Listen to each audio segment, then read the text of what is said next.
Hi everyone, in this video I will show you that how you can fix tiny Glade game stuttering, crashing or the lagging or the freezing problem on your PC. I will show you guys the very effective solution. So first make a right click on your taskbar, you will see the task manager, open it. And guys, here you will see all the background application. Now you will see the memory or the CPU on the top.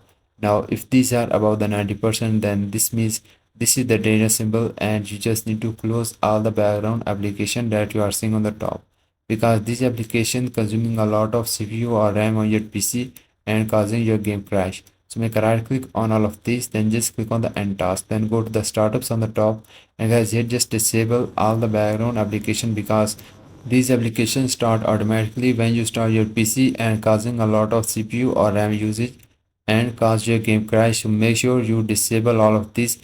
So make a right click on all of these, then just click on the disable. Make sure you don't disable the important apps. Then go to the Windows search and just tap here the privacy settings and open it. Now here on the left hand side, just scroll down, you will see the background app. Just click on that, then just turn it off. If this option is on your PC, then just turn it off. If this is on, then your game crash or the shutter or the lag issues. So the next setting is to system configuration settings. So go to the Windows side, type here the system configurations and open it.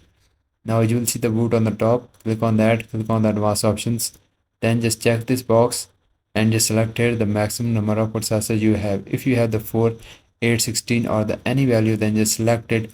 Now this will increase your game performance. Then go to the services on the top, then just check this box of the hide all Microsoft services, then just disable all of these, because these are the services that are useless and cause your game crash. So make sure you disable these, then just click on apply. Then you must need to restart your PC to apply the changes, then launch the game, and your any kind of stuttering or the lagging problem will be fixed with this solution. And if your problem is fixed, please don't forget to like this video, and bye bye and take care.